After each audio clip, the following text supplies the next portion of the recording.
안녕하세요. 서울에 살고 있는 39살 주부입니다. 결혼하는 여자라면 10월도 무시할 수 없죠. 저도 마찬가지로 결혼 전 10월드에 대한 걱정을 아예 안 할 수가 없었어요.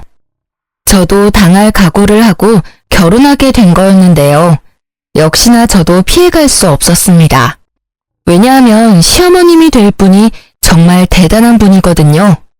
보통 결혼하기 전에 시어머님을 한번 찾아뵙잖아요. 전 결혼 전 시어머님을 뵙는 순간 나 시집살이 예약됐구나 라는 것을 단번에 느낄 수 있었습니다. 제가 어떤 시월드에서 결혼 생활을 하게 됐는지, 제가 얼마나 답답한 삶을 살았는지 털어놓고 싶어 결국 사연을 보내봤어요. 남편과 전 결혼할 때 양가 부모님께 도움을 받지 않았어요. 사실 제 친정 부모님께서 맏딸 시집 보낼 때 시댁에서 기죽을 일 없도록 가전제품이나 집 구입할 때 돈을 보태주고 싶다고 하셨어요. 저도 받고 싶은 마음이 있긴 했었지만 시댁에서는 결혼할 때 도와주는 부분이 일절 없기 때문에 저도 받지 않기로 했어요. 시댁에서 도와주는 게 없는데 친정 부모님께 지원을 받게 되면 아무래도 남편이 많이 불편해할 것 같고, 남편도 이왕 이렇게 된 거 부모님 도움 없이 결혼하자고 하더라고요. 그래서 그렇게 하기로 결정했었죠. 근데 전 결혼을 준비하는 과정에서 시어머님의 태도 때문에 엄청 열받았었어요. 시어머님의 간섭이 너무 심했기 때문인데요. 웨딩드레스 고르는 것부터 신혼집 구하는 것까지 하나하나 본인 스타일 위주로 고르려고 하더라고요. 처음엔 듣는 척만 하고 제 주관대로 진행했는데 왜 본인 말을 듣지 않냐고 화내시더라고요. 이 웨딩드레스가 너한테 어울린다니까? 왜 말을 안 듣니?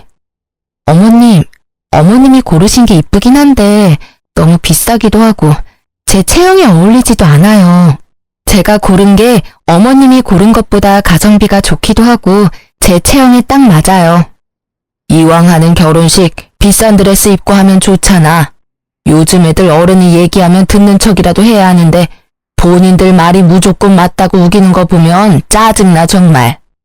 엄마, 우리가 결혼하는 거야. 누가 보면 나랑 엄마가 결혼하는 줄 알겠네. 우리가 결혼하는데 사사건건 엄마가 왜 이거 해라 저거 해라 하냐고. 그리고 드레스 입는 건 미진이가 입는 건데 엄마가 왜 간섭이야? 본인한테 어울리는 드레스는 미진이 본인이 제일 잘 알겠지. 누가 봐도 이 드레스가 훨씬 이쁘니까 그렇지. 그건 엄마 취향인 거고 미진이도 취향이란 게 있어. 계속 옆에서 이래라 저래라 할 거면 더 이상 따라오지 마. 내가 결혼 먼저 해본 사람으로서 조언 한번 한 건데 그걸 무시해버리네. 엄마, 옛날이랑 지금이랑 같냐고. 여기서 한마디만 더 하면 엄마 그냥 집에 가. 엄마가 지금 하는 건 조언이 아니고 태클이야. 나도 엄마 때문에 스트레스 받는데 미진이는 오죽하겠어? 남편이 중간에서 잘 끊어준 덕분에 어머님의 간섭을 더 이상 받지 않을 수 있었어요. 남편이 대신 뭐라고 하지 않았더라면 이 결혼 업고 싶다는 마음이 들었을 거예요. 결혼을 준비하면서 본인이 전부 비용을 내주기라도 하는 것처럼 행동하는 어머님 때문에 스트레스가 정말 많이 쌓였어요. 남편과 결혼한 뒤로 별일이야 있을까 싶었는데 시어머님 한 분 때문에 별의별 일을 다 겪었어요. 일단 저와 남편은 맞벌이 부부인데요. 요즘 시대에 한 사람만 일해서 생활하는 건 무리가 있는 편이잖아요. 저와 남편 모두 일을 그만둘 생각이 없었기에 일을 계속하기로 결정했어요. 근데 어머님이 의외로 제가 일하는 거에 있어서 굉장히 신경 쓰는 것 같아 보였어요. 시어머님들은 요즘 며느리가 일하는 걸 좋아한다고 들었거든요. 자기 아들이 힘들게 일하고 며느리가 집에만 있는다고 하면 썩 좋아하지 않는다고 해요. 아무래도 본인 아들만 혼자 힘들게 일하고 그 번 돈으로 며느리가 같이 쓴다는 것 자체가 마음에 안 든다는 말을 들은 적이 있었어요. 그래서 제가 집에서 전업주부로 일하는 것보다 일하는 걸 좋아하실 줄 알았는데 오히려 자기 아들 기죽을까봐 싫어하는 눈치였어요. 남편과 전 돈을 못 버는 편은 아니에요. 다만 남편이 아무래도 저보다 사회생활을 늦게 하기도 했고 제가 남들에 비해 사회생활을 좀 일찍 한 편이기도 했어요. 그래서 제가 남편보다 조금 더 월급이 높아요. 그리고 친정집이 좀 사는 편이거든요. 근데 어머님께서 친정집이 여유 있는 것과 제가 돈을 잘 버는 걸로 트집을 잡더라고요. 미진아, 너가 연봉이 얼마라고 했지? 네? 어머님 그건 왜요? 너가 우리 아들이랑 결혼했을 때 정확히 반반하기로 먼저 제안했었다며? 아, 네. 그러긴 했는데 그이도 그러길 원했어요. 제가 먼저 말을 꺼낸 건 맞지만요. 근데 갑자기 왜요? 너가 우리 아들보다 돈 많이 버는 걸로 알고 있는데 그러면 너가 조금 더 해왔어야 하는 게 맞지 않나 싶다. 요즘은 남녀 평등을 중요시하는 시대라서 옛날처럼 남자가 더 해와야 한다. 그런 게 없잖아.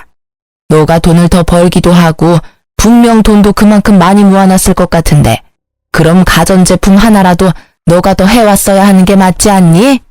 그리고 사돈어른께서 사업하신다고 하지 않았냐? 친정집도 꽤 사는 것 같은데 딸이 결혼한다고 하면 돈 조금이라도 줬을 것 같은데 전혀 안 해줬더라. 그건 어떻게 된 거니? 어머님, 저희는 정확히 반반으로 하기로 약속하고 결혼한 거였어요. 그리고 저희 친정집이 아무리 잘 산다고 해도 우리 힘으로 결혼하기로 했던 거라서 받지 않기로 결정했던 거였고요. 남편이 먼저 안 받았으면 좋겠다고 한 거였어요. 그리고 따지고 보면 어머님도 우리 결혼했을 때 전혀 지원해준 게 없으시잖아요. 아무리 제가 돈을 많이 벌고 친정집이 잘 사는 편이라고 해도 제가 더 많이 돈을 낼 필요까지는 없다고 생각해요. 어머, 내가 도와준 것도 없으면서 오지랖 부렸다는 말로 들린다. 돈 있는 사람이 돈 내고 그러는 거지. 쪼잔하게 딱딱 나누고 그러면 어떡해? 부부라는 애들이 너무 재고 그런다. 애초에 경제권도 한 사람이 다 관리하기로 했던 게 아니라 각자 번 돈은 각자 관리하기로 했어요. 그리고 남편도 누가 더 했느니 안 했느니 그런 걸로 싸우기 싫다고 반반으로 했으면 했고요. 그렇게 약속까지 했는데 친정 부모님한테 돈 받아서 하는 건 아니라고 생각했어요. 있는 것들이 더한다고 너가 딱 그 꼴이다. 우리 아들이 돈 없는 부모 만난 게 죄지 죄야. 미안하다. 내가 돈이 너무 없어서 너희 결혼할 때 단돈 10원도 지원 못 해줘서. 앞으로 너한테 돈 달라는 말도 못 하겠다. 어머님, 너무하세요. 앞으로 돈 문제로 꼬투리 안 잡았으면 합니다. 결혼이 아무리 집안 대 집안이라고 해도 양가 부모님께서 도움을 준 게 아니라면 이렇게 하나하나 트집도 잡아서는 안 된다고 생각해요. 그리고 저희 친정집이 돈이 많은 건 맞지만 제가 많은 게 아니잖아요. 그건 오로지 부모님 돈입니다. 어머님이 자꾸 저희 친정집 걸고 넘어지는 거 듣고 싶지 않고 앞으로 친정집 얘기하시면 저 가만히 듣고만 있지 않을 거예요. 야, 시어머니로서 할 수도 있는 말을 왜 이렇게 안 이꼽게 듣니? 너 이제까지 그렇게 배워가며 살았니? 이제 막 시집 온 애가 못하는 말이 없네. 말 따박따박 대꾸하는 것 봐. 이제 너 남편도 아주 잡아먹겠다 얘. 제가 잘못한 부분이 있으면 이렇게 말하지도 않죠. 제가 잘못하지 않는 일로 트집 잡으시면 저도 할 말은 하겠습니다. 어머님과 대화할 때마다 이런 식으로 돈으로 시작해서 돈으로 끝날 때가 많았어요. 제가 돈을 좀 벌고 친정집이 잘 사는 편이니까 콩고물 떨어질 게 없나 생각할 때도 많았고요. 본인한테 조금이라도 돈이 들어오지 않거나 자기 아들이 조금이라도 손해보는 것 같으면 항상 자기가 돈이 없는 게 죄라면서 절 항상 나쁜 사람으로 만들더라고요. 제가 조금이라도 반박하면 며느리가 시엄마 잡아먹는다며 피해자 코스프레를 하는 편이신데 남편은 원래 어머님이 이런 성격인 걸 아니까 어머님이 이간질을 해도 믿지 않고 중간 역할을 잘하고 있어요. 그런 어머님께서 제 돈을 제대로 탐한 사건이 있어요. 제가 다니는 회사는 보너스가 자주 나오는 편이에요. 한 번 줄 때마다 나름 많이 주는 편이거든요. 언제 한 번은 제가 회사에서 100만 원 보너스를 받은 적이 있었어요. 보너스는 거의 현금으로 주는 편이라서 이번에도 현금으로 받았었는데요. 제가 현금을 받으면 바로 통장에 입금하지 않고 집에 보관할 때가 많았어요. 그 당시에 주변에 결혼하거나 돌잔치를 하던 친구들이 많은 편이라서 현금이 생기면 되도록 직접 가지고 있었어요. 집에 현금을 따로 보관하는 작은 핸드백이 있었는데 그때도 당연히 그 가방에 100만 원을 넣어놨었어요. 보너스를 받고 난 뒤 보름 뒤에 친구 결혼식이 있었는데요. 그래서 전날 미리 축의금을 봉투에 담아두려고 현금을 담아둔 가방을 찾았는데 그 가방이 없어졌더라고요. 놀란 저는 남편한테 가방이 어디 있는지 물어봤는데 남편도 전혀 모른다고 했어요. 근데 남편이 며칠 전에 어머님께서 김치 두고 간다고 비밀번호를 물어본 적이 있었다고 합니다. 그 순간 어머님이 딱 의심되더라고요. 그래서 저와 남편은 모른 척하고 어머님을 저희 집에 불렀습니다. 어머님, 지난번에 저희 집에 와서 김치 두고 가셨다면서요? 제가 정신이 없어서 감사 인사를 못했네요. 아, 그럼 그때 내가 준 김치 아직도 안 먹어봤겠네? 지금이라도 알았으니 오늘 저녁에 먹어봐. 네, 근데 어머님, 혹시 그때 저희 집에 오셨을 때 제 가방 못 보셨어요? 검정색 핸드백인데요. 아, 그거? 내가 가져갔는데. 지갑이랑 핸드폰만 딱 놓고 다니기 좋아서 내가 가져갔었지. 그건 왜? 어머님, 그래도 그 가방 제 물건인데 말이라도 좀 하고 가져가셨어야죠. 거기 안에 현금 있었죠? 현금? 그건 왜? 그 가방 제가 현금 보관할 때 쓰는 가방이에요. 그거 돈 안 쓰고 그대로 두셨죠?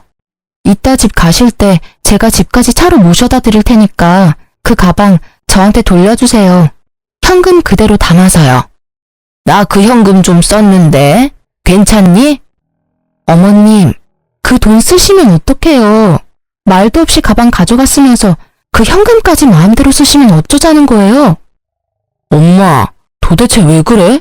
남의 돈을 왜 마음대로 쓰냐고. 그냥 거기에 돈이 있기도 하고 내가 가방 가져갔는데 한동안 말이 없길래 당연히 까먹은 돈인가 보다 생각하고 썼지. 아이, 그렇다고 그렇게까지 화낼 일인가?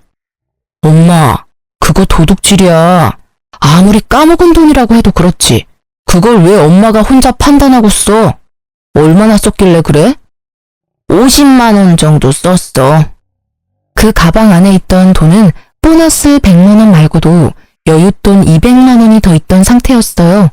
총 300만 원이 있었던 상태인데 어머님께서는 그 중에서 50만 원을 이미 썼다고 합니다.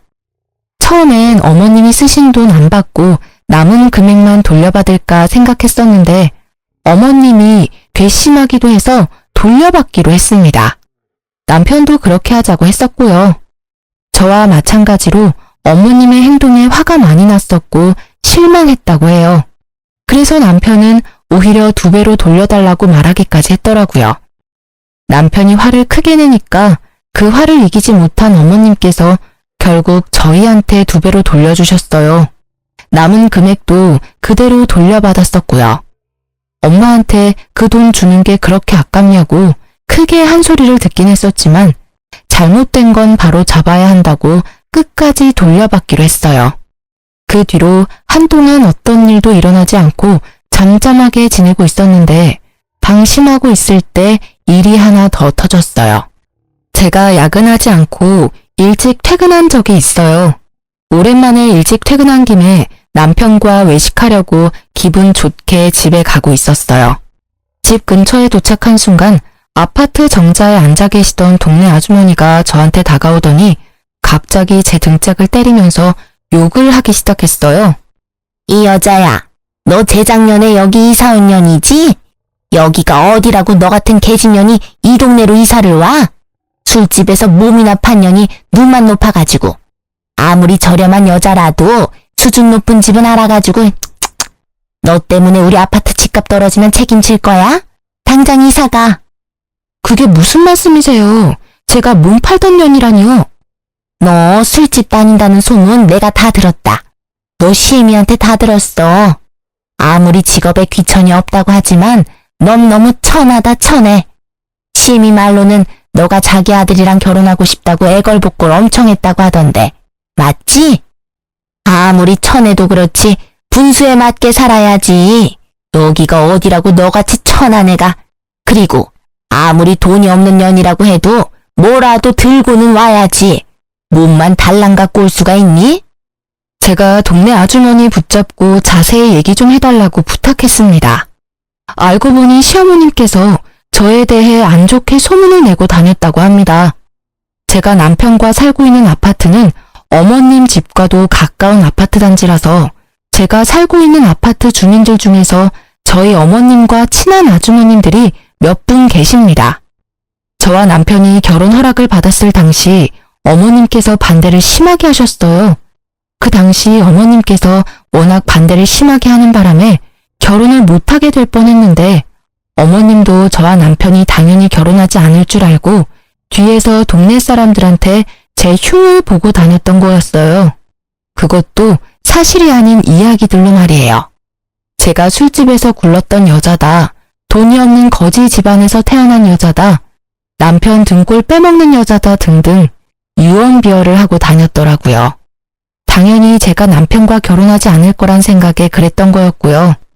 이 사실을 동네 아주머님께 듣고 나서 화가 난 저는 그대로 남편에게 말했습니다. 남편은 그 사실을 듣고 어머님께 바로 찾아가서 이 소문을 낸 사람이 엄마가 맞냐면서 따지기 시작했는데요. 엄마, 오늘 미진이가 아파트 옆 라인에 사는 아줌마한테 엄마가 낸 소문 다 듣고 왔대. 거지 근성이 있네 마네 그런 소리 전부 다 듣고 왔다는데? 엄마가 낸 소문 맞아? 어? 그게 무슨 말이야? 내가 이상한 소문을 내다니. 난 그런 적 없다. 아무리 내가 입이 가볍다고 해도 며느리에 대해 안 좋게 말하고 다니겠니? 엄마가 미진이에 대해서 안 좋게 소문낸 사실 맞냐고. 남편이 어머님을 계속 추궁하니 어머님은 솔직하게 인정하고 터놓았습니다. 어머님이 인정하는 순간 얼마나 열받던지 어머님 한 분 때문에 동네에서 얼굴을 들고 다니지 못하게 됐습니다. 얼마나 황당하던지. 맞아. 근데 엄마 그렇게 심한 말은 한 적 없어. 너희 결혼 전에 얘기했던 말들이고 그냥 너희 둘이 당연히 결혼 안 할 줄 알고 한 말들이야. 그냥 미진이가 마음에 안 든다는 식으로만 말했었어. 그 아줌마들 정말 미친 거 아니니? 아무리 내가 그렇게 말하고 다녔다고 해도 그걸 왜 내 며느리한테 직접적으로 말할 수가 있니? 거짓말 하지 말고. 내가 엄마 때문에 창피해서 얼굴을 들고 다닐 수가 없어. 욕할 사람이 없어서 며느리 될 사람 욕을 하고 다녀? 그것도 우리가 사는 동네 아줌마들한테. 그 아줌마가 미진이한테 술집 년이 집값 떨어지게 왜 이 집에서 사냐는 식으로 말했대. 이 사람이 뭘 그렇게 잘못했다고 그런 소문을 내고 다녀. 우리 앞으로 여기 어떻게 살라는 거야? 그땐 홧김에 그랬던 거였어. 절대 악의는 없었단 말이야. 그렇다고 무작정 찾아와서 나한테 따지면 어떡해? 난 한두 사람한테 말했을 뿐이야. 이렇게 동네 사람들한테 다 퍼질 줄은 몰랐어. 아이고, 그 놓친네 주둥이 겁나 가볍네. 벌써 동네 사람들 귀에 다 들어갔단 말이지? 그래, 내가 다 잘못했고 지금은 너희에 대해서 아줌마들한테 말하지 않아. 지금도 그렇고 앞으로 그런 일 절대 없을 거야. 옛날 일이니까 용서해줘. 어머님은 약 2년 전쯤에 한 아주머님께 말했다고 해요. 근데 그 말이 2년 정도 지난 후에야 소문으로 퍼졌다고 하는데요. 어머님 말씀으로는 그 당시에 저에 대해 잘 모르던 때라 없는 집 애처럼 보인다, 술 잘 마시게 생겼다. 이런 식으로 밖에 말하지 않았다고 합니다. 근데 그 소문이 소문을 낳게 되고 결국 제가 몸이나 굴리는 여자라는 식으로 소문이 났다고 해요. 전 지금껏 살면서 부끄러운 행동을 한 적이 없는데 어머님 때문에 이 결혼을 왜 한 걸까 그런 생각을 잠깐 해보게 됐어요. 어머님이 제 인생의 오점이라는 생각도 해보기도 했고요. 누구 말을 믿어야 할지 모르겠지만 어쨌든 어머님이 저에 대해 안 좋게 소문을 내고 다닌 사실은 맞는 거라 전 어머님께 엄청 많이 실망을 하게 됐었죠. 어머님도 본인이 크게 잘못한 걸 알고 있는지 저한테 미안하다고 사과하더라고요. 평소엔 본인이 먼저 사과를 하는 타입이 아닌데 이번엔 순순히 사과를 하더군요. 그리고 소문이 너무 과하게 퍼진 상태였고 아무리 설명을 해도 동네 아줌마들이 제 말을 전혀 믿어주지 않길래 결국 저희 부부는 이사 가기로 결정했어요. 인프라가 좋았던 동네였고 회사랑도 가까웠던 곳이라서 편하게 살았었는데 이사 갈 때 많이 아쉬웠어요. 급하게 집을 팔았던 거라서 크게 이득 본 것도 없었고요. 우리가 이사 간다고 하니 어머님께서 포장이사 비용을 내주시기까지 했네요. 남편이 어머님께서 포장이사 비용조차 내주지 않았더라면 화가 쉽게 풀리지 않았을 거라고 해요. 그래도 어머님이 반성을 많이 한 눈치라서 그냥 이번 일은 묻기로 했어요. 이렇게 사람 속 썩이는 짓만 골라서 하는 어머님 때문에 마음 편할 날이 없었는데요. 그런 어머님께서 사고를 또 치게 됐습니다. 어머님은 원래 사업을 몇 번 해보신 분이에요. 근데 그 사업이 전부 망해서 문제가 됐는데요. 사업 욕심이 많으신 어머님은 이미 사업만 2번 망한 경험이 있으신데요. 그래서 이미 빚이 어느 정도 있는 상태였어요. 사업 문제로 인해 시아버님과도 크게 싸움으로 번져 이혼까지 했었고요. 그래도 저와 남편이 결혼하기 전에 있었던 일이었고 어머님은 그 이후로 절대 사업을 하지 않겠다고 다짐을 했다고 해요. 근데 어머님께서 팔랑귀라서 옆에서 조금만 바람을 불어도 그 말에 확 넘어가는 편이에요. 그래서 안 하겠다던 사업을 갑자기 한다고 했어요. 그 말을 듣게 된 저희 부부는 안 된다고 말했죠. 옆집에 사는 아저씨가 고깃집 운영하는 거 알지? 그 사람이 한 달에 순수익만 2천만 원은 된다더라. 나도 그 아저씨 따라서 고깃집 운영 좀 해볼까 봐. 사업이라니. 엄마 예전에 삼계탕집 했다가 제대로 망했으면서 이번에도 식당을 하겠다고? 그만 좀 해. 엄마 지금 사업 때문에 생긴 빚도 다 못 갚은 상태면서 또 사업을 하겠다고? 내가 봤을 때 엄마 사업에 소질 없어. 그러니까 그냥 가만히 좀 있어. 그 아저씨 말대로 하면 돈 많이 벌 수 있는데?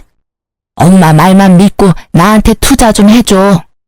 엄마 예전에 사업하겠다고 나한테 2천만 원 빌려갔었잖아. 그것도 아직 갚지 않았으면서 지금 또 빌려달라고? 나 절대 안 빌려줘. 딱 한 번만 믿어줘. 엄마 이번에 잘할 자신 있어. 옆에서 도와주는 아저씨도 있으니까 걱정 안 해도 돼. 결국 저희는 어머님께 3천만 원을 빌려주기로 했습니다. 예전에 남편이 2천만 원 빌려준 것도 있어서 어머님이 나중에 5천만 원 모두 갚는다고 하더라고요. 그리고 얘기를 들어보니까 저희한테 돈 빌린 거 말고도 주변 친구들께 1,000만 원, 2천만 원 이런 식으로 돈을 빌린 모양이에요. 그렇게 해서 빌린 돈만 억이 넘는다고 들었어요.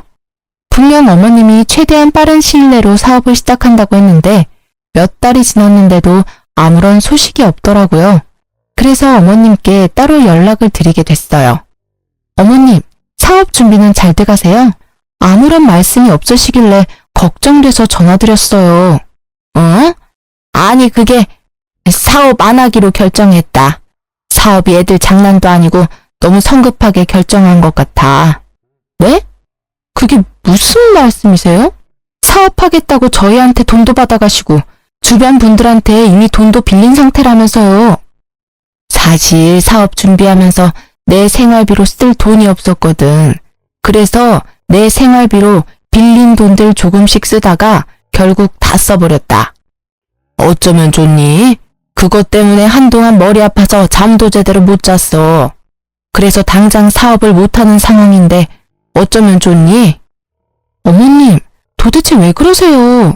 사업하겠다고 돈 빌린 게 얼마인데 그걸 그 사이에 다 썼다고요? 고작 몇 달 안에 그 많은 돈을 어떻게 다 쓸 수가 있어요? 어쩌다 보니까 그렇게 됐어. 이진아, 정말 미안한데 돈 빌려준 친구들이 자꾸 돈 갚으라고 난리도 아니야. 급한 돈만 너가 대신 갚아줄 수 없겠니? 내가 지금 그 큰 돈이 어디에 있겠어. 다 갚아달라는 말은 안 할 테니까 5천만 원 정도만 빌려줘. 어머님, 어머님이 저희한테 빌려간 돈만 5천만 원이에요. 근데 저희 보고 5천만 원을 또 달라는 말씀이시잖아요. 저희가 돈을 그냥 버는 줄 아세요? 저희 이제 돈 없어요. 빌려간 돈이나 빨리 갚으세요. 이 늙은 시애미가 그 큰 돈이 어디 있겠냐. 넌 내가 불쌍하지도 않니? 어? 어머님, 제가 더 불쌍해요. 따지고 보면 어머님이 제 남편의 엄마이지 제 엄마는 아니시잖아요. 어머님이 저를 키워주기라도 했나요? 아니면 저한테 용돈 쓰라고 단돈 1,000원이라도 준 적이 있으신가요? 항상 저한테 받아만 가셨지 정작 어머님은 저한테 해주신 게 전혀 없으시잖아요. 어머님께 뭐 해달라고 바라지도 않을 테니까 제 돈이나 제때 갚으세요. 알겠어요? 너 아니었으면 우리 아들이 진작 갚아줬을 돈인데 여자 하나 잘못 만나서 내가 이 나이에 이렇게 고생하고 있다. 며느리 하나 있는 거 돈 갚으라고 독촉이나 하고 너 아니었으면 내가 사업할 생각도 안 했어. 우리 아들이 나 충분히 먹여 살렸을 텐데. 어머님은 왜 항상 그 애한테서만 기대면서 살려고 하세요? 저랑 결혼 안 했어도 그 돈 절대 안 갚아줬을 거예요. 제 남편 언제까지 어머님 호구로만 살 수 없어요. 어머님 아들 불쌍하지도 않나요? 제발 정신 좀 차리세요. 그리고 이런 식으로 항상 불쌍한 척 하지 말고 돈이나 제때 갚으세요. 저희 이제 더 이상 참지 않아요. 넌 내가 불쌍하지도 않니? 혼자 사는 이 시엄마가 불쌍하지도 않냐고. 네, 전혀요. 불쌍한 사람은 어머님이 아니라 제 남편이 불쌍해요. 그러니까 사람 더 구차하게 만들지 마시고 어머님 앞으로 인생 똑바로 사세요. 화가 너무 났던 저는 답답한 마음에 어머님께 얼른 돈부터 갚으라고 말했습니다. 어머님은 늙은 시애미가 불쌍하지 않냐고 하더군요. 전 어머님이 하나도 불쌍하지 않았어요. 오히려 저와 제 남편이 불쌍하면 불쌍했지 어머님이 왜 불쌍하겠어요. 남편도 어머님 때문에 미칠 것 같다면서 한 소리를 했더라고요. 어머님은 자식 새끼 있는 거 다 소용없다고 돈 절대 못 갚는다고 우겼고요. 엄마, 우리가 언제까지 엄마 뒷바라지 다 해야 돼? 우리가 아무리 아직 젊다고 해도 우리도 돈 버는 거 쉽지 않아. 엄마가 사고 친 거 늘 수습해 줄 수 없다고. 우리도 이제 아이도 낳아야 하고 더 넓은 집으로 이사도 가야 하는데 엄마가 사고 친 거 수습하느라고 모아둔 돈 절반 이상이 사라졌어. 엄마도 이제 정신 좀 차리고 살아. 자식한테 부끄럽지도 않아? 내가 널 이제까지 어떻게 키웠는데? 너 이렇게 모질게 엄마 대할 거야? 엄마가 그 많은 돈을 어떻게 혼자 갚겠어? 젊은 너가 좀 도와줘야 하지 않겠냐고. 엄마가 날 언제 잘 키웠다고 그런 말을 해? 솔직히 엄마가 날 키운 게 아니라 나 혼자 잘 큰 거지. 이런 식으로 자꾸 안 갚으려고 하지 말고 당장 갚아요. 안 갚으면 평생 엄마 안 보고 살 거니까 그런 줄 알아요. 뭐? 엄마를 안 보고 산다고? 그래, 평생 보고 살지 말거라. 나도 너 같은 새끼 자식이라고 생각 안 하고 살아마. 그깟 돈 얼마나 된다고 참. 그 말 꼭 지키세요. 안 갚는 순간 우리 바로 소송 겁니다. 그런 줄 아세요. 그리고 돈 갚는 얘기 아니면 나한테 전화하지 말고요. 엄마 얼굴 꼴도 보기 싫으니까. 너 엄마 진짜 안 보고 살 거야? 그리고 소송이라고? 그게 애미한테 할 소리야? 엄마가 나한테 한 행동은 부모로서 잘한 짓이고 나 이제 부모 같지 않은 엄마한테 잘할 필요 전혀 없다고 봐. 그러니까 없는 전까지 떨어지게 만들지 말고 제발 조용히 좀 살아요. 남편도 어머님 때문에 많이 지쳤는데 안 보고 산다는 말까지 하더라고요. 어머님도 그런 남편이 밉고 싫었는지 여자 하나 잘못 만나서 본인 팔자 본인이 망친다는 말을 하면서 저희와 안 보고 산다고 하셨어요. 그 뒤로 어머님은 본인이 살고 있던 집을 팔아서 저희한테 빌린 돈 전부 갚았습니다. 어머님이 집을 팔고 나니까 약 1억 3천만 원 정도 됐다고 하더라고요. 거기서 저희한테 6천만 원 정도 주셨습니다. 어머님이 저희한테 빌려간 돈 5천만 원과 함께 이제껏 이것저것 가져간 자잘한 돈이 많았었기 때문에 총 6천만 원을 저희에게 주셨어요. 그리고 남은 돈이랑 급한 불을 끈 모양입니다. 근데 이제까지 빌린 돈을 전부 갚을 돈은 아니었기 때문에 여전히 독촉 전화를 받는다고 해요. 돈이 급하게 갚기 위해 집을 판 어머님은 한동안 사우나에서 지낸 것 같았어요. 근데 이것도 할 짓이 못 되니까 결국 허름한 단칸방에서 지내고 있다는데요. 그것도 달동네에 있는 곳이라서 집까지 가려면 한참 걸어가야 한다고 해요. 그 뒤로 어머님과 안 보고 살고 있었는데 어머님은 혼자 힘으로 돈 갚는 게 힘드셨는지 몇 달 만에 저희를 찾아왔는데요. 원래 만나고 싶지 않았었는데 그래도 마지막으로 뵙기로 했어요. 어머님, 어쩐 일이세요? 왜 그동안 연락 안 받았니? 100통은 넘게 한 것 같은데.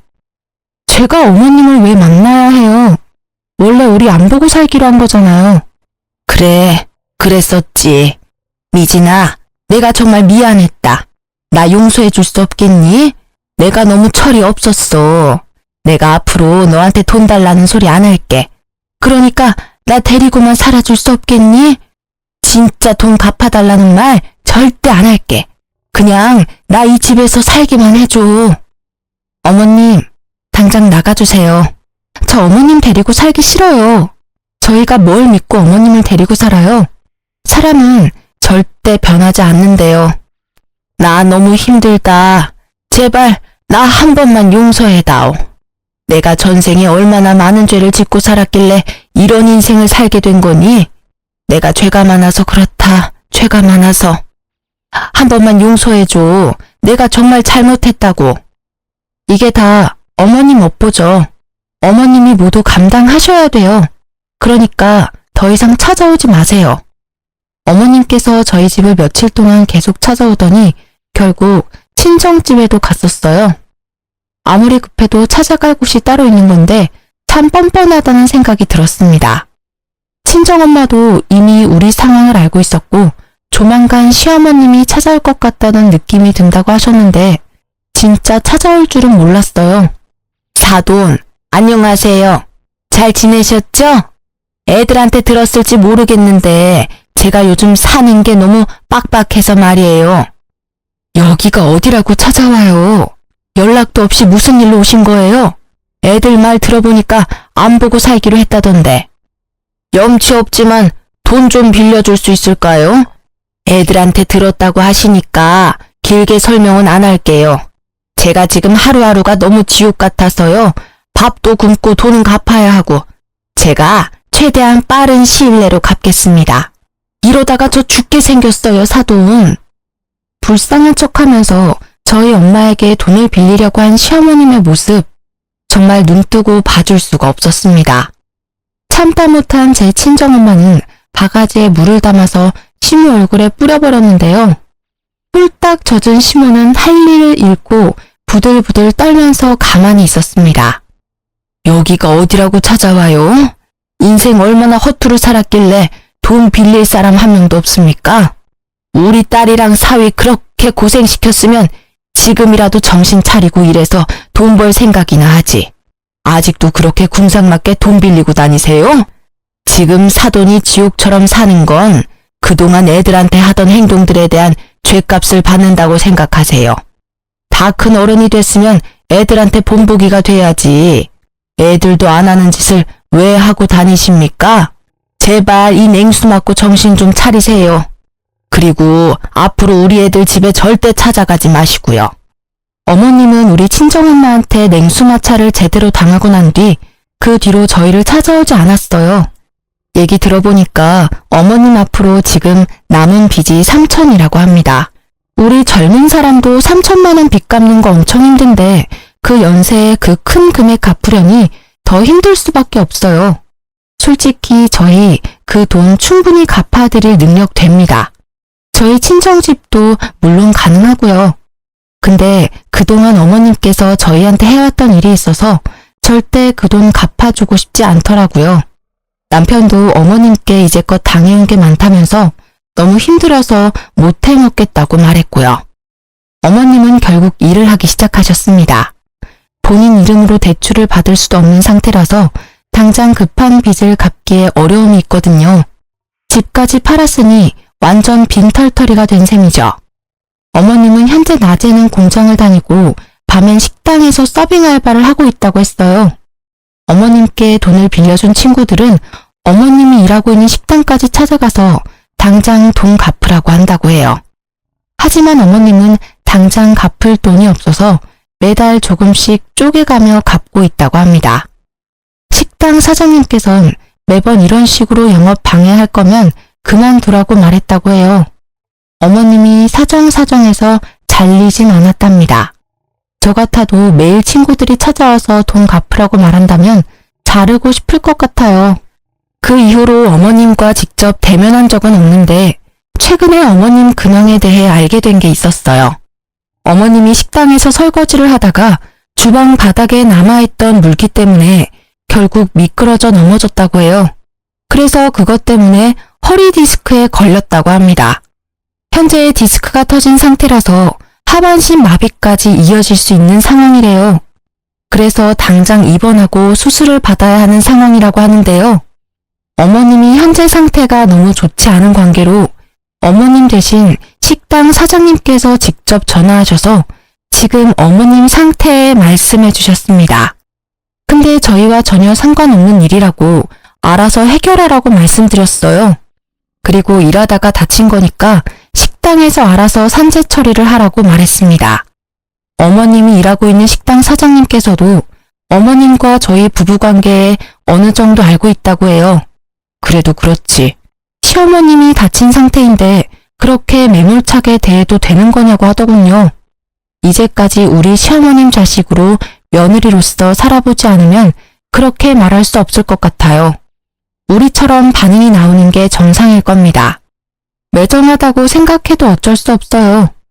그리고 제가 허리 디스크를 갖고 있어서 아는데 그거 빨리 치료하지 않으면 큰일이거든요. 결국 움직이지 못하고 누워만 있는다고 하는데 그건 본인이 알아서 해야 할 일이라고 생각해요. 남편도 어머님이 다쳤다는 걸 알고 있어도 크게 신경 쓰지 않았고요. 최근에 시어머님과 이혼하고 조용하게 살고 계셨던 시아버님께 연락이 왔었는데요. 한동안 시아버님과 연락을 못하고 지냈는데 갑자기 시아버님께 연락이 와서 몹시 놀랬어요. 아버님은 저희에게 연락하셔서 무슨 일이길래 너네 엄마가 자기한테까지 연락하게 만드냐고 묻더라고요. 알고 보니까 시어머님이 아버님한테까지 연락을 한 모양이더라고요.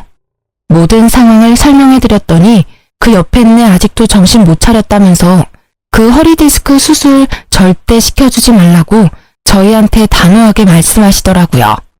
아버님께서 죽든 말든 알아서 하고 빚부터 병원비까지 절대 돈 한 푼 못 준다고, 그리고 지금 잘 살고 있는 애들 앞길 절대 망치지 말고 쥐 죽은 듯이 살라고 경고까지 했다고 합니다.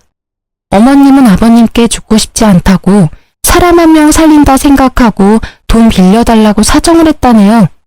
근데 아버님은 그런 어머님의 연락을 받지 않고 무시하고 있다고 합니다. 아버님도 어머님과 함께한 결혼 생활이 지옥 같았다고 합니다. 20년 가까이 같이 사는 동안 아버님이 어머님 대신해서 갚아준 돈만 1억이 넘는다고 해요. 그렇게 하지 말라고 한 사업에 대한 욕심을 포기하지 못해서 자주 싸웠다고 하더라고요. 계속 사업은 망하고 중간중간 까먹은 돈이 너무 많아서 결국 지친 나머지 이혼을 결정하게 된 거라고 합니다. 제 남편을 보고 억지로 살아보려고 했었지만 평생 정신 못 차릴 여자라는 것을 제대로 경험하고 결국 이혼을 결정했다고 해요. 처음엔 제 남편 데리고 나올 생각이었는데 어머님이 자기 아들까지 뺏어갈 생각 죽어도 하지 말라고 했었고 기절까지 할 정도였어서 결국 제 남편만 두고 나왔다고 합니다. 그 당시 어차피 남편도 다 큰 상태라서 남편은 어머님 옆에 남기로 결정했고요. 근데 남편은 그때 어머님을 선택한 게 정말 후회가 된다고 하더라고요. 시부는 저희에게 남편도 못 참는 일을 자식이 책임질 필요는 절대 없다고 죄책감 갖지 말고 우리 부부 앞날만 신경 쓰라고 하셨습니다. 최근 어머님의 소식을 듣지 못했어요. 여전히 건강과 빚 때문에 하루하루 지옥 같으시겠죠. 저희 부부는 어머님과 연락을 안 한 뒤부터 모든 일이 잘 풀리기 시작했어요. 어머님 때문에 아버님과도 연락을 잘 못하고 있었는데 어머님과 연락을 안 한 뒤부터 아버님과 자주 연락하고 살았었습니다. 이혼하게 된 건 다 어머님 때문인데 어머님은 항상 아버님이 자기 그냥 버리고 간 나쁜 사람이었다고 욕을 했었거든요. 그래서 결혼식 올릴 때도 아버님을 초대하지 못했습니다. 항상 그게 마음에 걸렸었는데 이젠 아버님께 최선을 다해 잘해드릴 생각이에요. 남편도 울면서 아버님께 사과했고요. 오히려 아버님은 어른 때문에 자식이 괜히 고생만 하는 것 같다고 미안하다고 사과를 하시더라고요. 그리고 우리 결혼할 때 조금이라도 보태주고 싶었다며 저희한테 주기 위해 이제껏 돈을 모았다고 하더라고요. 무려 7천만 원이란 돈을 주셨습니다. 그리고 저희 부부는 아이를 갖게 되는데요. 아이가 태어난 지 몇 달 되지 않았어요. 아이가 태어나기 전 조금 더 큰 집으로 이사 갔고요.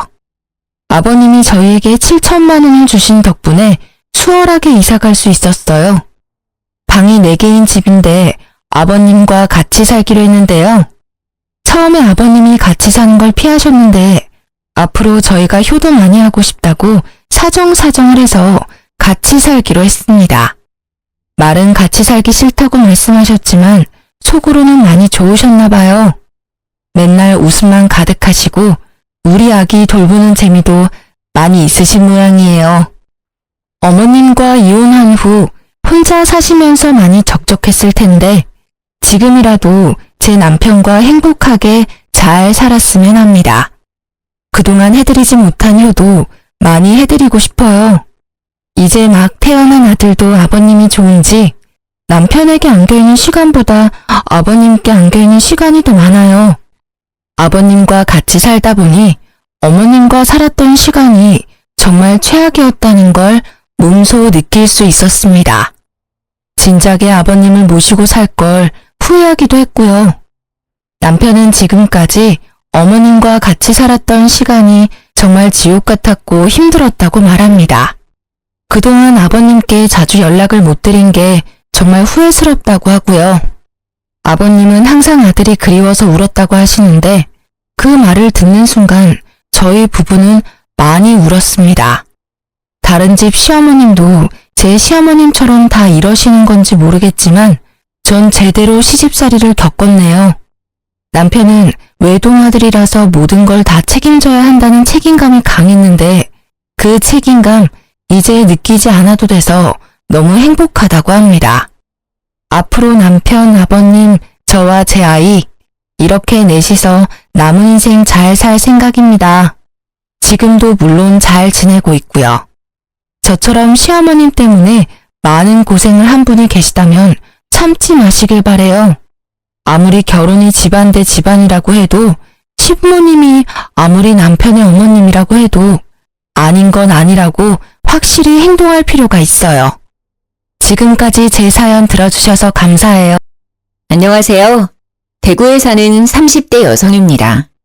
저는 현재 프랜차이즈 빵집에서 제빵사로 일하고 있어요. 창피해서 남들에게 말 못했던 제 사연을 이렇게 익명으로나마 털어놓으려 합니다.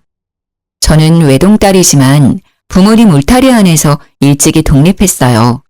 제가 사회생활을 빨리 해서 그런지 부모님께 금전적으로 의지할 일이 없더라고요.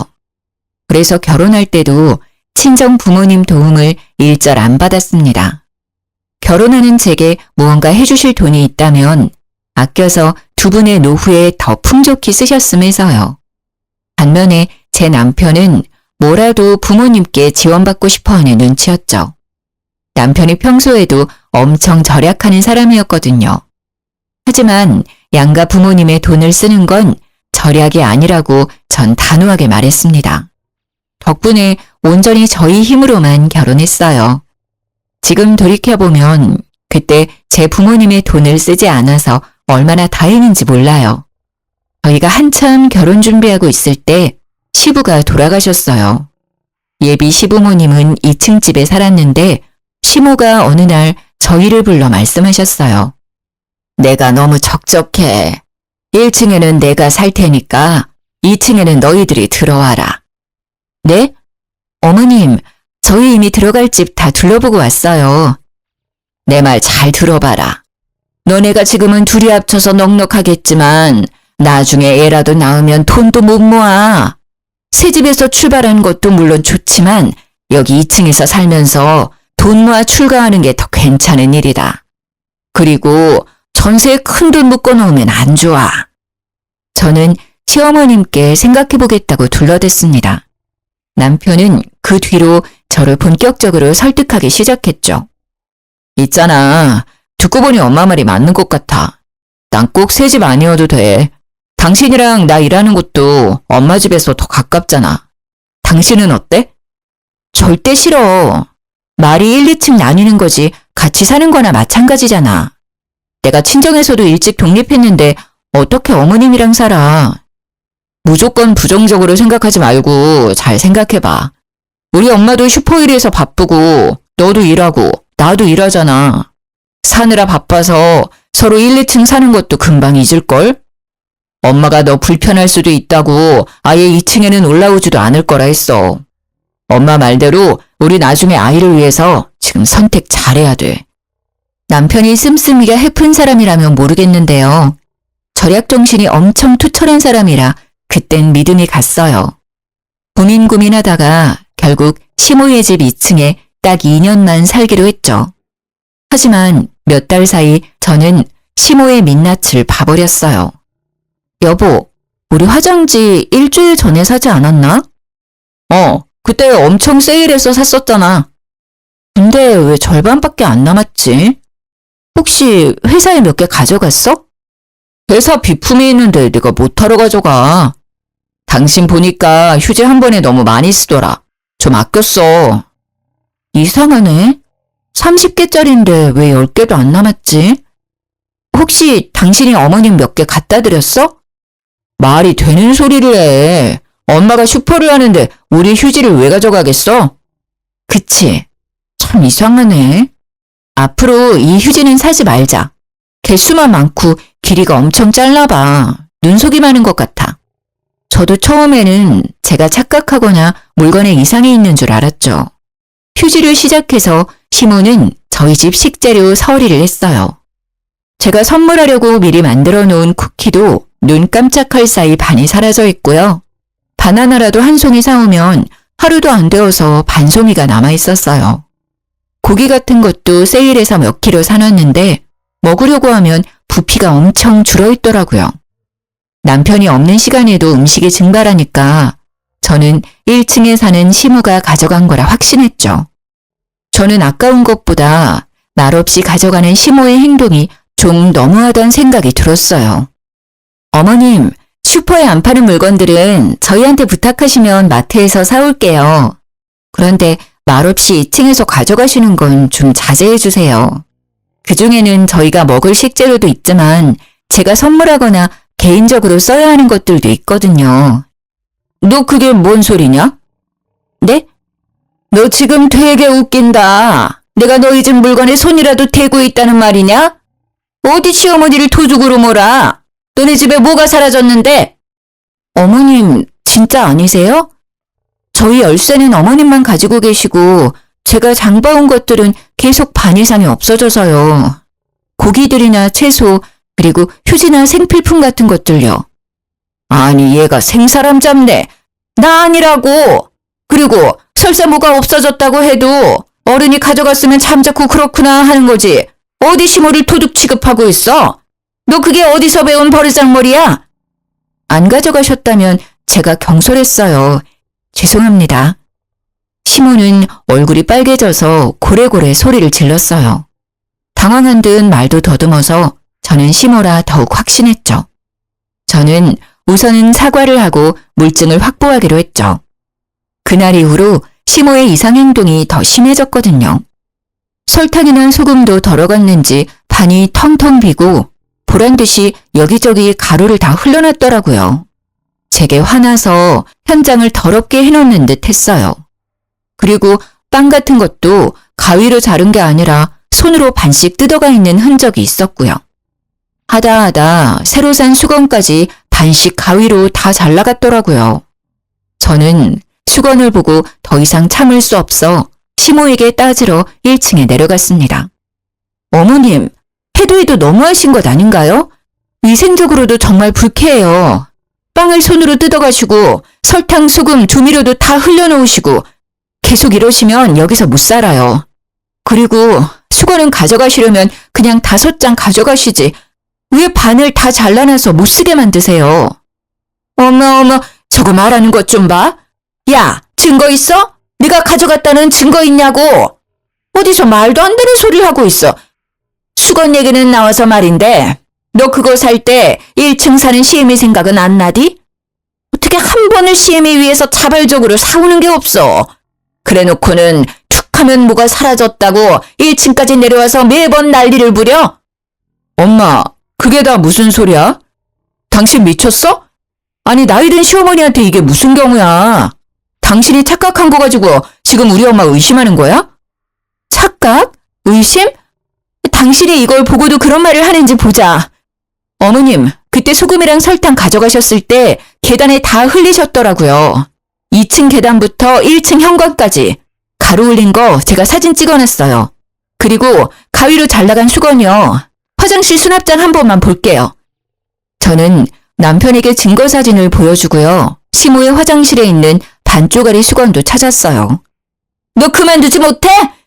독한 것.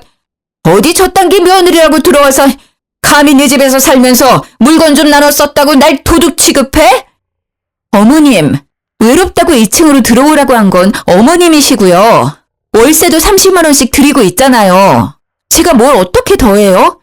생필품 필요하시다면 나눠드릴 건데 그걸 왜 자꾸 몰래 가져가시는데요? 그것도 비상식적인 행동으로요. 너 말이 너무 심한 거 아니야? 우리 엄마가 그런 건 잘못했어. 근데 네가 애초에 그렇게 날이 서 있는데 뭐 필요하다고 말이라도 꺼내실 수 있었겠어? 알아서 네가 엄마한테도 갖다 주면 좀 좋아? 그럼 살림을 아예 같이 하자는 거야? 언제는 1층이랑 2층에 나눠 살자며. 뭐 생활비도 어머님까지 셋 같이 내면 되는 거야? 아니 근데 저게? 예, 나는 내가 가진 거 너랑 다 나눠 쓰고 다 나눠 먹을 수 있어. 하나도 아깝지 않아. 근데 너는 어쩜 그렇게 매정하고 속이 째째하니? 그것 좀 가져갔다고 유난을 이렇게나 떨어대냐고. 남편이랑 시어미한테 주제도 모르고 큰 소리 치는 꼴 봐라. 세상이 말세다, 말세야. 어머님, 절 어떻게 생각하셔도 상관없어요. 앞으로 일절 저희 집 물건에 손대지 않는다고 약속하세요. 아니면 저 2층에서 계속 못 삽니다. 고집하고는 어머머, 더러워서 손 안 대! 하!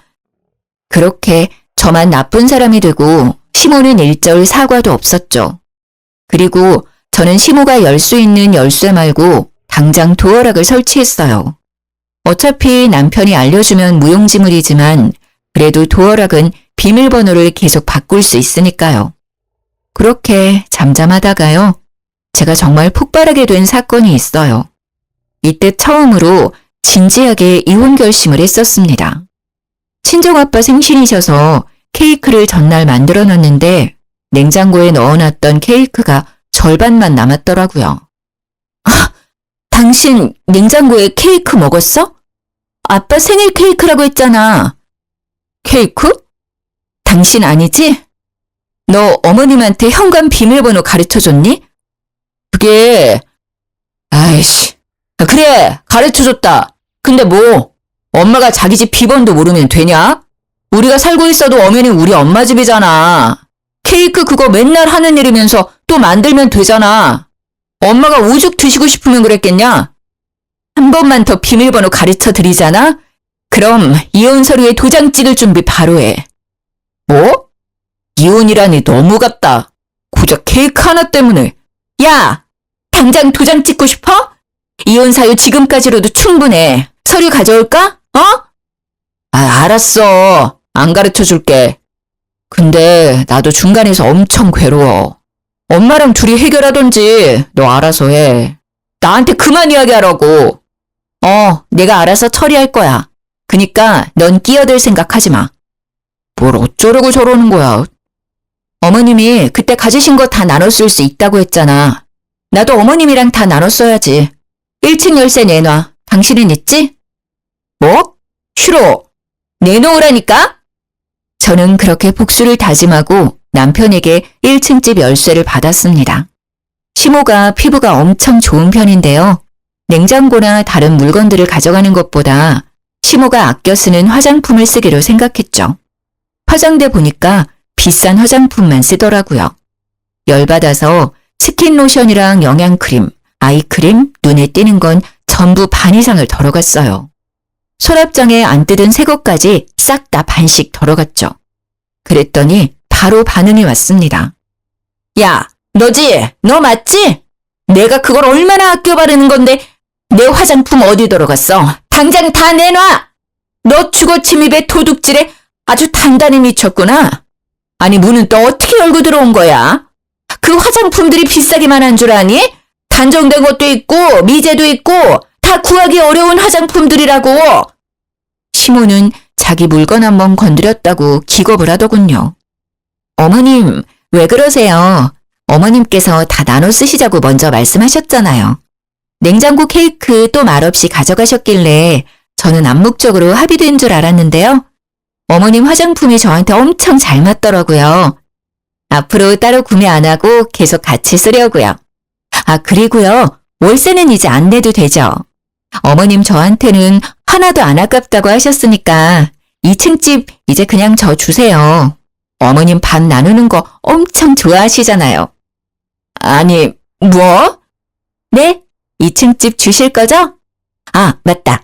어머님 귀걸이랑 목걸이 안 쓰는 것들요. 두 번째 서랍에 모아놓은 거 제가 다 봤거든요. 딱 절반만 챙겨서 저랑 같이 금은방 가서 녹여요. 어차피 안 쓰시는 것들인데 녹여서 저 반지 하나만 해주세요. 네? 2층 집도 금도 다 어차피 어머님 돈 나가는 거 아니잖아요. 있던 거 주시는 거니까 더 안 아깝죠? 너 진짜 그만해라. 내가 아무리 네 살림에 손을 댔어도 적당히 해. 어디 탐낼 게 없어서 심어 물건을 탐내. 왜요? 막상 주려니까 아까우세요? 저한테 어머님 물건들, 어머님이 가지신 것들 주실 거예요? 안 주실 거예요? 주실 때까지 저 한 발자국도 안 움직일 거예요? 저는 맑은 눈의 광인처럼 시모의 얼굴을 똑바로 마주보고요. 시모의 옷자락을 잡고 절대 놔주지 않았어요. 저는 그날 반나절을 넘게 시모를 붙잡고 있었어요. 힘이 다 빠진 시모는 제 행동에 질색팔색하더니 다시는 2층에 올라가지 않겠다 맹세했죠. 그 뒤로 무식하게 반씩 나누는 시모의 이상 행동은 멈췄습니다. 그나마 그때 남편이 끼어들지 않아서 저는 시모와 결판을 지을 수 있었습니다. 하지만 얼마 안가 이혼을 하게 된 결정적인 사건이 터졌죠. 저희 남편이 엄청 짠돌이라서 휴지도 몇 칸씩 정해놓고 써요. 연애 때는 그래도 절약이 그렇게 심하지는 않았는데요. 결혼하고 나서 남편의 짠내가 부쩍 심해졌죠. 검소하면 좋지만 남편은 검소한 걸 떠나서 궁상 맞았죠. 저는 작년 생일 남편에게 두루마리 휴지를 받았거든요. 제가 휴지를 평소에 막 쓰기 때문에 아껴 쓰라고 선물해줬대요. 원래는 두루마리 휴지 3겹 쓰잖아. 근데 특별히 당신 생일이라서 4겹으로 샀어. 두꺼우니까 촉감이 더 좋을걸? 차라리 생일을 챙기지를 말던가. 당신은 왜 의미 없는 선물로 생일인 사람 기분 나쁘게 만들어? 아니 그렇게 말하니까 나 너무 서운한데. 의미가 없다니. 다 의미 있게 고른 건데. 첫째, 당신은 휴지를 엄청 잘 쓴다. 둘째, 내가 당신을 너무 사랑하니까 휴지도 4겹으로 샀잖아. 남편은 차라리 말이나 하지를 말던가. 사람 열받게 속을 슬슬 긁더라고요. 그래서 저는 미리 이번 생일은 챙기지도 말고 휴지 같은 거 사오면 이혼할 줄 알라고 진지하게 말했죠. 생일 축하합니다. 케이크 만드는 와이프한테 케이크는 좀 그렇지? 그래서 일부러 생략하고 내가 색다른 케이크를 준비해놨지. 일단 먼저 이건 내 선물.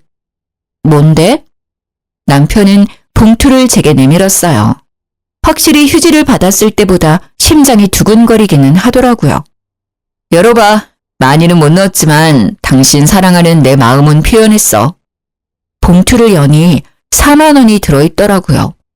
남편은 또 신나서 액수에 대한 의미를 떠들었죠. 네, 사랑해서 4만 원이요. 저도 사람인지라 처음 돈 봉투를 보고 적어도 10만 원은 기대했는데요. 4만 원 보고 풀이 확 죽더라고요. 하지만 작년에 받은 휴지보다는 낫다 생각하며 스스로를 달랬죠. 챙겨줘서 고마워. 그럼 봉투 잠깐 나한테 줘봐봐. 초인종이 울리고 남편은 제게 줬던 돈 봉투를 다시 가져갔어요. 남편은 그걸로 배달 음식을 결제했습니다. 뭐야? 모르고 현장 결제로 주문했어? 그래도 방금 준 선물로 결제를 하냐? 카드로 결제하지. 응? 4만 원이 선물이 아니라 이게 진짜 선물이지. 그러니까 이걸로 결제했지. 외식은 4만 원으로 택도 없잖아. 그러니까 피자가 내 선물이라고? 응, 피자 케이크 해줄게. 잠시만 기다려봐. 저번에 내 생일날 당신이 가져온 초 몇 개 남지 않았나? 촛불은 불어야 할 거 아냐.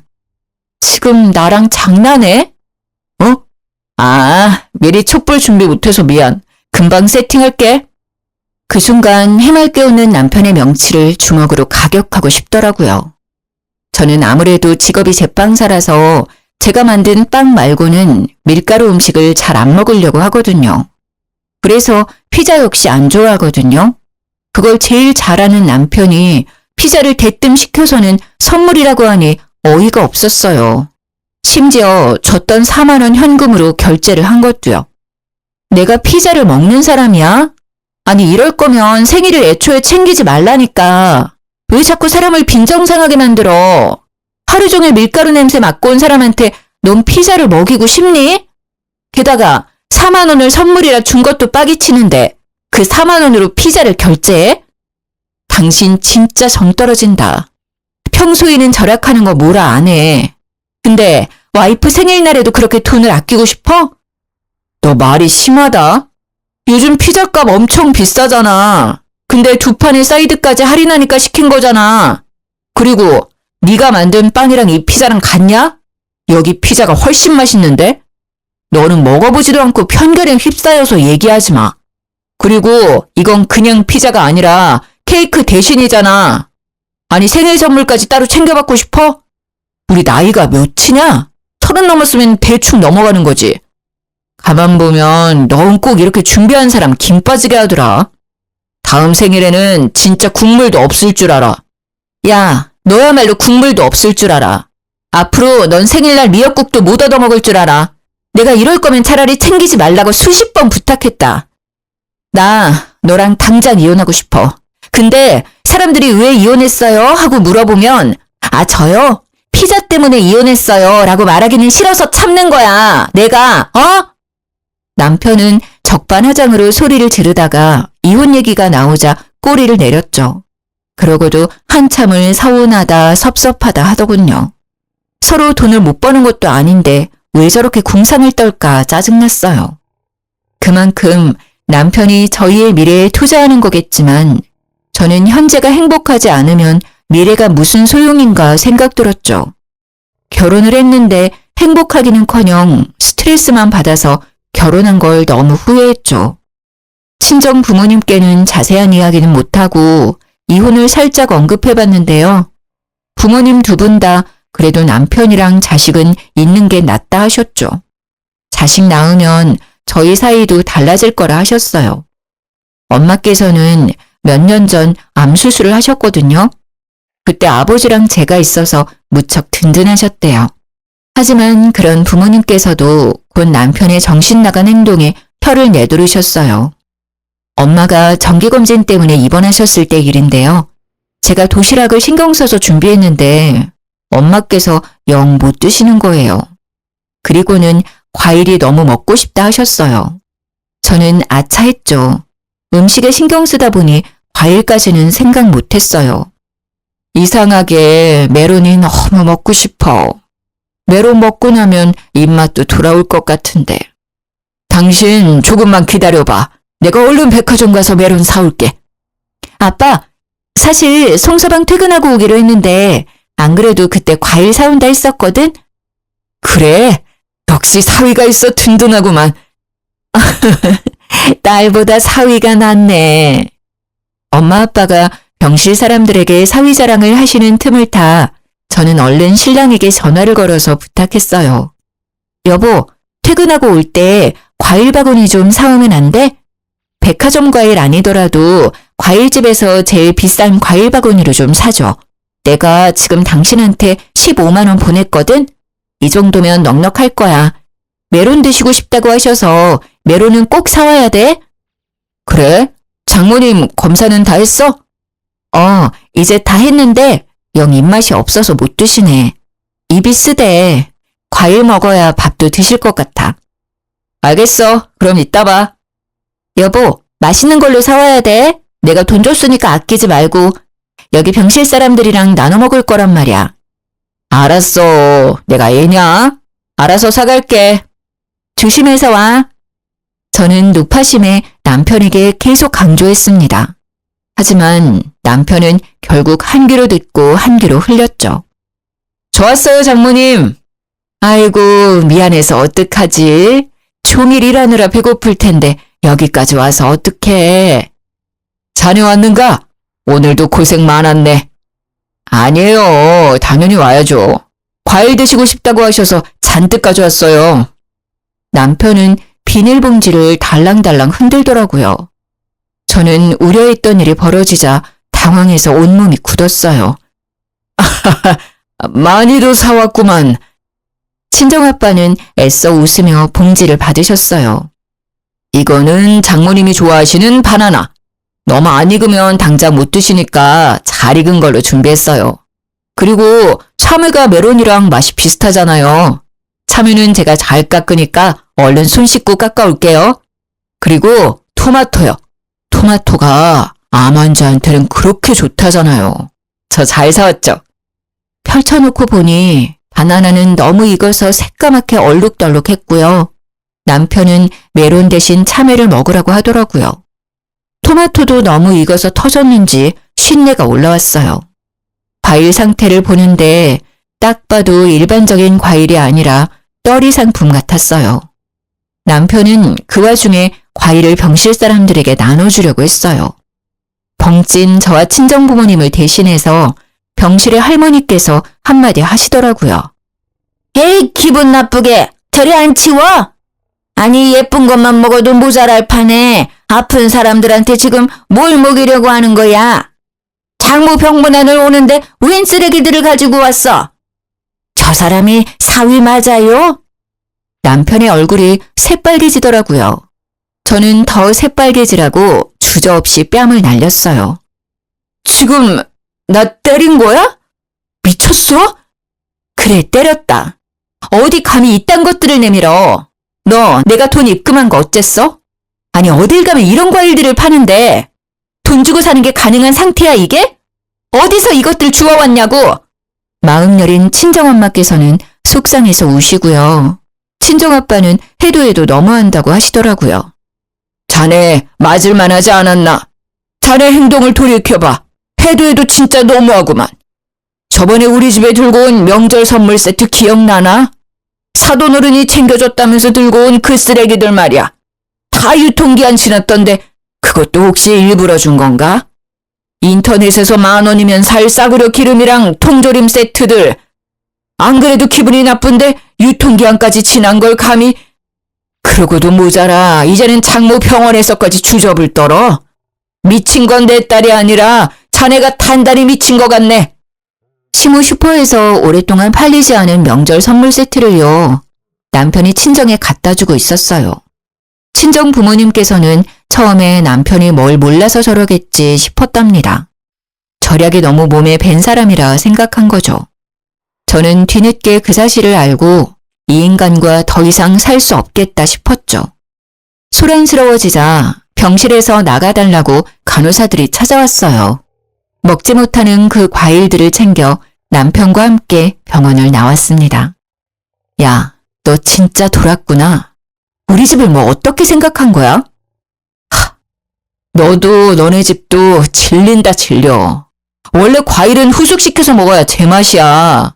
지금 내가 사온 것들도 겉보기에는 그래도 당도가 가장 높을 때라고. 뭘 알지도 못하면서. 아니, 장모님 입이 쓰다고 해서 일부러 사왔구만.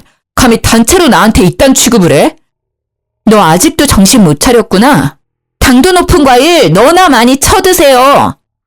저는 들고 있던 과일들을 남편의 차에 실으려고 하는데 뒷좌석에 예쁜 과일 바구니를 발견했어요. 너 이거 뭐야? 김현숙 여사님? 생신 축하드립니다. 하! 뭐야? 너 내가 준 15만 원으로 어머니인 줄 과일 산 거야? 우리 엄마는 당도 높은 쓰레기 주고 너네 엄마는 비싼 과일 바구니 주려고? 아니, 그게 아니라 내 말 좀 들어봐. 곧바로 예쁜 과일 바구니를 챙겨서 뒤로 빼두고 저는 작업을 시작했습니다. 바나나를 벗겨서 남편 차의 창문에 문질렀죠. 남편이 가진 것 중 가장 비싼 게 그 외제차였거든요. 모든 것을 절약하면서 차만큼은 품위 유지를 해야 한다고 비싼 차를 타고 다녔죠. 나중에 저희를 정말 좋은 곳으로 데려다 줄 차라면서요. 좋은 곳은 남편 혼자나 가라고 저는 예쁘게 차를 장식했어요. 잘 익은 토마토가 남편 차에서 터질 때마다 남편은 경악했죠.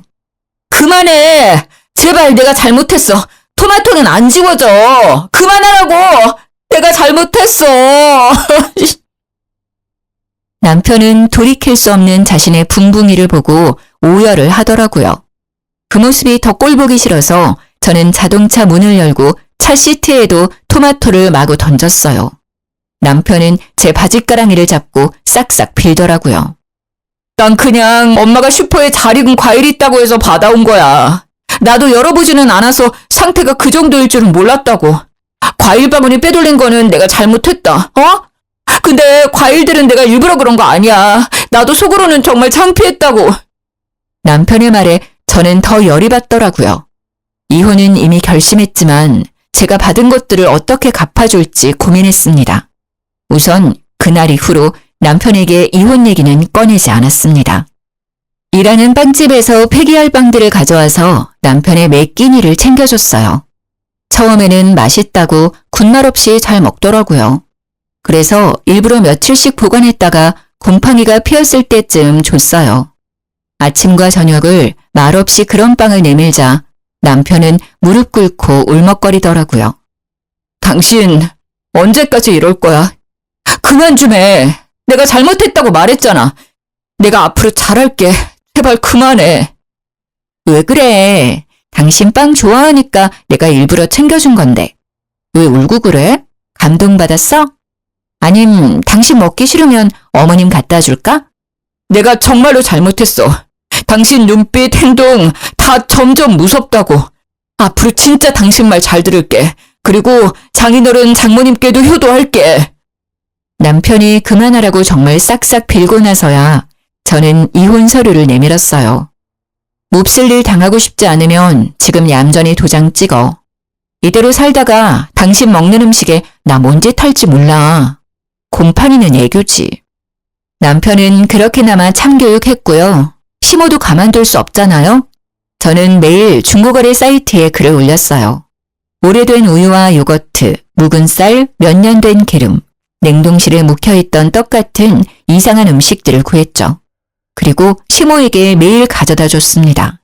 처음에는 네가 웬일이냐며 좋아라 하다가요. 배탈 나고 나서야 이상한 걸 눈치채더라고요. 어머님, 떡 가져왔어요. 너 날 죽일 셈이냐? 또 어디서나 쓰레기를 내 입에 넣으려고 해? 당장 갖다 버리지 못해? 어머님, 음식 함부로 버리면 벌 받아요. 잘 아시면서. 그래서 어머님도 친정집에 이상한 것들 다 갖다 주셨잖아요. 안 팔리는 과일들도 어머님 대신 제가 처리해 줬는데 어머님도 제가 주는 거 처리해 주셔야죠. 뭐? 너 단단히 미쳤구나. 배는 게 없어 이제.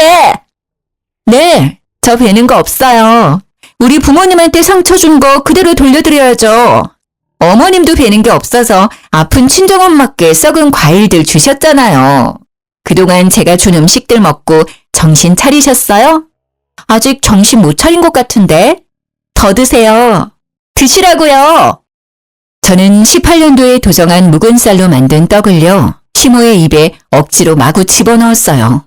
시모는 그만하라며 도망다녔죠. 제가 끝까지 쫓아다니자 무릎을 꿇고 양손을 닳도록 빌더라고요. 내가 죽을 죄를 졌으니 제발 이제 그만해다오. 이상한 음식들이라는 걸 시모가 조금 더 늦게 눈치챘으면 더 많이 먹였을 텐데 그게 저는 너무 아쉬웠어요. 저는 이혼하기 전에 위자료와 재산 분할을 알아보고 있었는데요. 남편이 알것이라는 걸 알게 됐어요. 자기 한 푼도 없다는데 처음엔 거짓말인 줄 알았죠. 통장을 보니 정말 돈이 없더라고요. 그동안 절약을 해온 게 아니라 노름에 버는 돈을 족족 쓰고 있었더라고요. 등기부 등본을 떼보니 시모의 2층 집도 빚덩어리였어요. 시부 역시 생전에 노름을 하다가 빚을 져 2층 집을 담보로 잡힌 거였어요. 그래서 그동안 2층에 저를 붙잡아두고 월세까지 받은 거였구나 깨달았죠. 그땐 제가 친정에 들어가 별거 중이었어요. 계십니까? 안에 누구 없어요?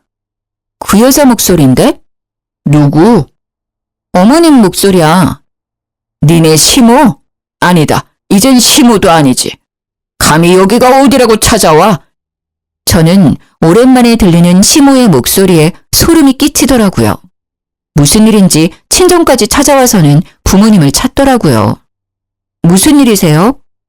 제가 째려보자 시모는 답지 않게 쭈뼛댔습니다. 저 사돈어른 좀 뵐 수 있을까 해서 왔는데. 아니 이제 다 끝난 연인데 무슨 일이십니까? 아이고 사돈어른 잘 지내셨어요? 기분 나쁘니까 그렇게 부르지 마세요. 여기는 왜 오셨어요? 에이 아직 법적으로 사돈이죠. 애들 서로 좋아서 결혼했는데 저 때문에 그렇게 이혼하면 안 되잖아요. 안 그러니 얘야? 지금 와서 무슨 소리세요? 돌아가세요. 그걸 아는 분이 됐습니다. 이미 돌이킬 수 없는 일이니 이만 돌아가세요. 다 못난 저 때문인데 저만 없으면 애들 잘 살 거예요. 사돈어른께서 한 번만 봐주신다면요. 저희 아들 그런 못난 놈 아닙니다. 제가 다 시킨 거예요. 사돈, 제가 사라질게요. 애들 둘이 행복하게 살게 사돈어른께서 도와주십시오. 그 대신 제가 살고 있는 2층 집이요. 곧 경매에 넘어갈 것 같은데 사돈께서 어떻게 도와주시면 안 될까요? 제가 평생 이 은혜는 잊지 않겠습니다. 네? 부탁할 곳이 사돈어른밖에 없어요. 슈퍼도 월세 못 내서 이제 장사 접었고요. 하하, 뻔뻔하게 지금 돈 빌리러 오셨습니까? 네, 제가 염치가 많이 없네요. 오죽하면 찾아왔겠습니까? 그래도 아직 가족인데 한 번만 도와주세요. 그럼 그동안 한 짓들 사과 제대로 해보세요. 제 마음이 풀릴지는 모르겠다만. 아이고, 죄송합니다. 제가 잘못했습니다. 죽을 죄를 지었어요. 예쁜 며느리 고생시키고 인심 좋은 사돈어른들 마음 상하게 만들고요. 시모는 마당에 엎드려서는 마구 빌더라고요. 시모의 얼굴은 눈물 콧물 범벅이었어요. 남편이 대출을 끌어모아 받아서 노름판 다니는 걸 소문으로 들어서 저도 아버지도 이미 알고 있었어요. 많이 급한 것 같으니 한 번만 도와주겠습니다. 집으로 돌아가 있으세요. 돈 찾아서 갈 테니. 아빠, 안 돼요. 아이고, 사돈 너무 감사합니다. 친정아빠는 곧 집안에서 저금통을 꺼내오셨어요. 저는 아빠의 의도를 눈치채고 웃음이 터졌죠. 아빠!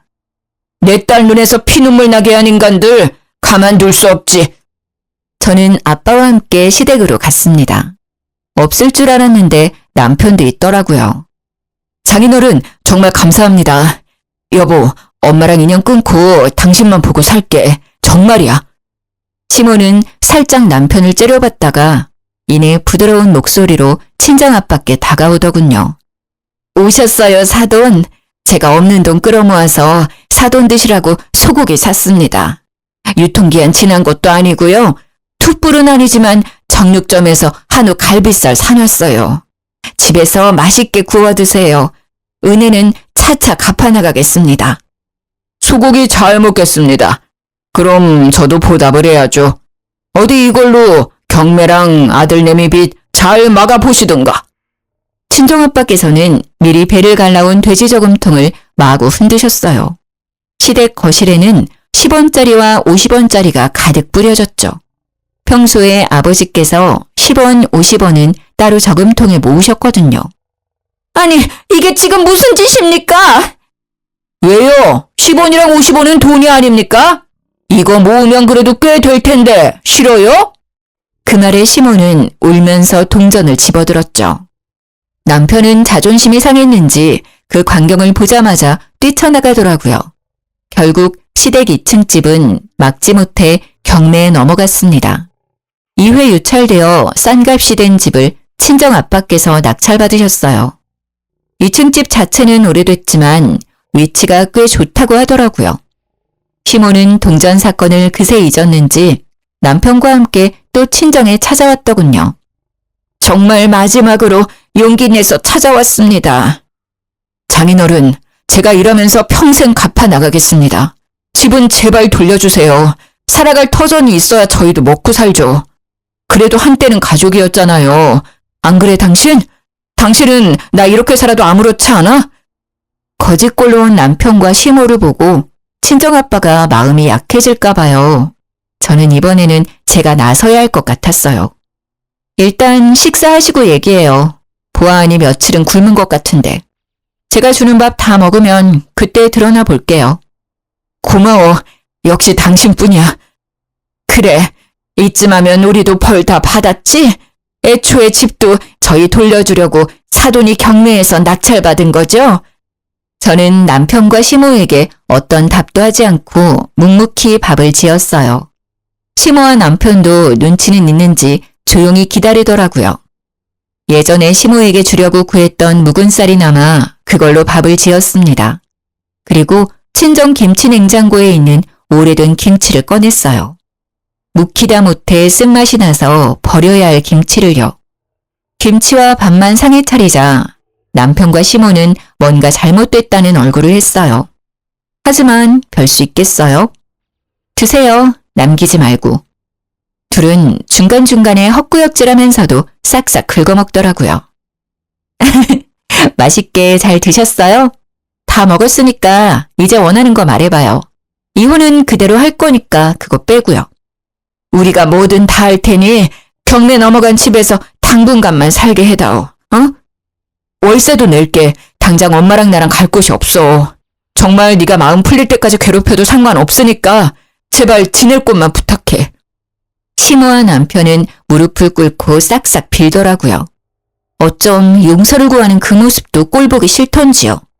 그 모습을 잠자코 보던 친정 아빠께서도 입을 여셨죠. 정말 뭐든 다 할 수 있어요? 네, 뭐든요.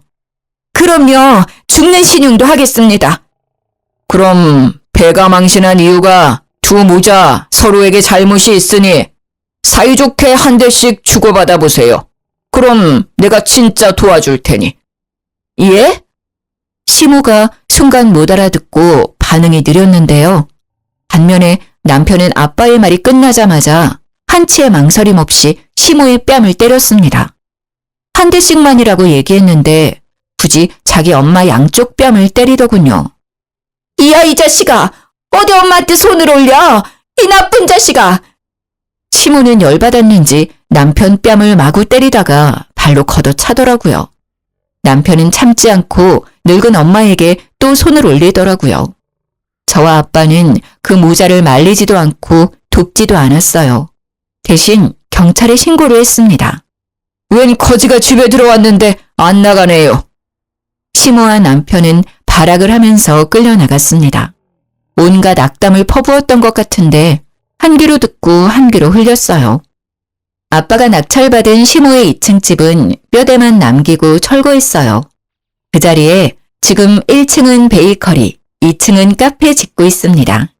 곧 부모님이랑 같이 가게를 운영하게 됐어요. 친정아빠가 제목 유산이라고 미리 주셨거든요. 원래 일하던 빵집은 저번 주에 그만두고 이미 제 가게 직원들 구하고 메뉴 선정하느라 정신이 없었는데요. 소문나르기 좋아하는 동네 사람들 덕에 전 시모와 전 남편의 근황을 알게 됐습니다. 요즘 매매도 가격이 높지만 보증금 월세도 다 어마무시하잖아요.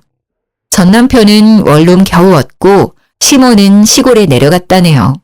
들어보니 전 남편이 늙은 엄마랑 어떻게 같이 사냐고 시모를 엄청 구박하고 쫓아냈대요. 갈 곳 없는 시모는 시골로 내려가서 숙식 지원해주는 곳에서 밭일하고 있다네요. 그리고 전 남편이 애지중지하던 외제차도요. 대출받아서 산 거더군요. 그것도 다 못 갚아서 신고당했더라고요. 이혼 숙려 기간 중 연락 와서 경찰서 오라는데 저는 이혼했고 일 없다 했죠. 결혼 생활 동안 스트레스도 많이 받고 상처도 많이 받았지만요. 그래도 큰 피해 없이 콩가루 집안에서 잘 벗어났다고 생각합니다.